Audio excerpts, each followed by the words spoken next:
The Evil Dead is a horror movie about five college kids who go out to a cabin in the woods. It turns out their previous owner summoned demons that start possessing them one by one.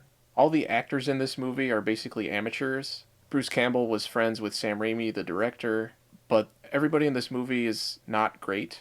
But it's a simple idea. They're not expected to have all this backstory. It doesn't even really matter what the characters' names are.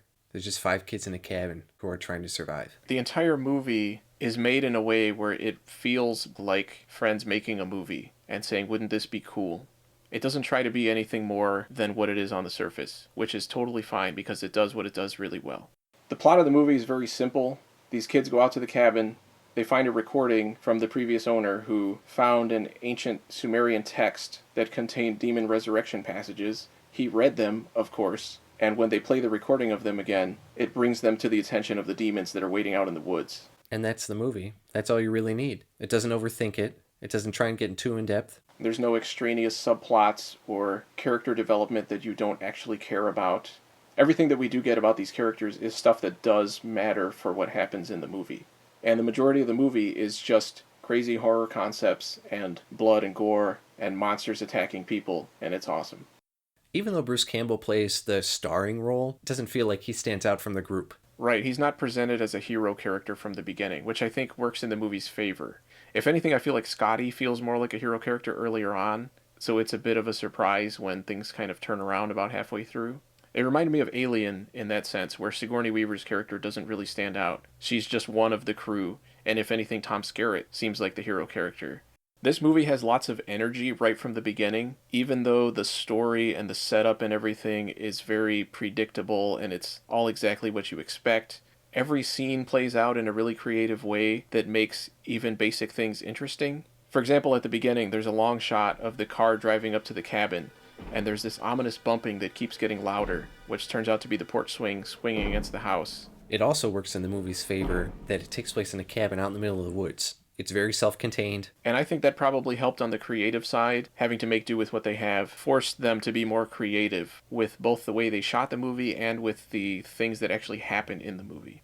The movie uses every possible aspect of filmmaking to build tension in a lot of scenes and to provide atmosphere, from the editing to the music to the sound to the camera movement and even to the grainy cinematography, which basically is only there because they couldn't afford anything better, but it works to the movie's benefit.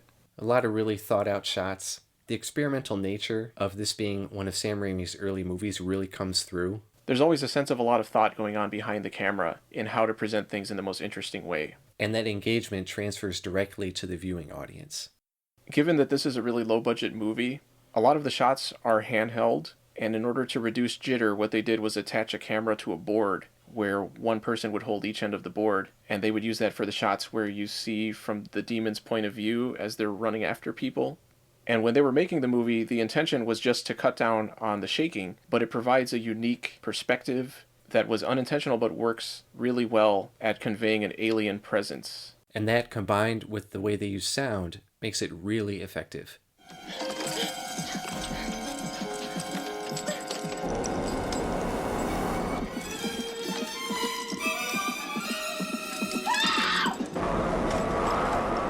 Those POV shots were later adopted by the Coen brothers, who started out editing Sam Raimi movies, including this one.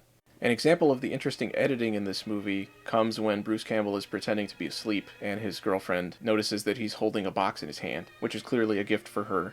There's a lot of back and forth cuts between close-ups of their eyes. It reminded me of The Good, the Bad, and the Ugly. That technique is used to build up tension, and it works really effectively in two completely different situations.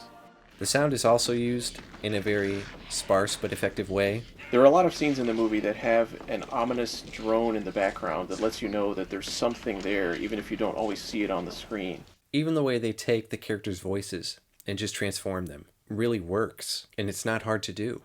You're not gonna leave me, are you, Ash? Are you? I don't want to die. You're not going to leave me here, are you? Are you, Ash? And it's interesting that it's so much more effective than a lot of newer movies that try to be as scary as possible by having just the same generic demon voices that you hear all the time. The music sets the mood very well. There are a few times when it stands out, and you can hear in those instances that it's trying to emulate Bernard Herrmann.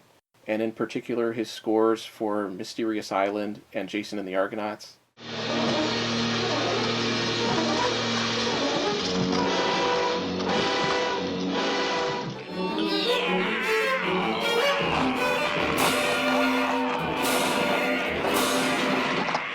Being that it's such low budget, and it was 1981, the special effects are 99% practical, which is good. Given that it's so low budget and that parts of the movie were shot out of order, there is some inconsistency between different shots, but when you're watching the movie, you don't notice it, and it almost feels like it's just part of what the movie is, with the way the demons are changing these people physically. In the commentary, the creators talk about how the effects weren't as good as they were hoping for. There are times when you can see through people's makeups or through gloves that they're wearing, but it looks like it's supposed to be like that. It makes it look like their skin is coming off, and it probably looks better than it would have if the special effects were better. There are a few instances of stop motion. Even though they don't look realistic on a technical level necessarily, it works for the weirdness of everything. Maybe think of the Time Machine, when the Morlocks are all falling apart. The idea of sort of a haunted cabin with all these crazy things happening one after another is something that happens in a lot of the best haunted house type horror movies. And I think of Poltergeist in particular, where there's just one crazy thing after another. That's one of my favorite type of horror movies, is when there's just so much crazy stuff that just keeps happening and doesn't let up. And this movie is right at the top of that list. Being that it's Sam Raimi, there is some humor in it, but it is subdued from what we would normally expect from him. Even looking at Evil Dead 2.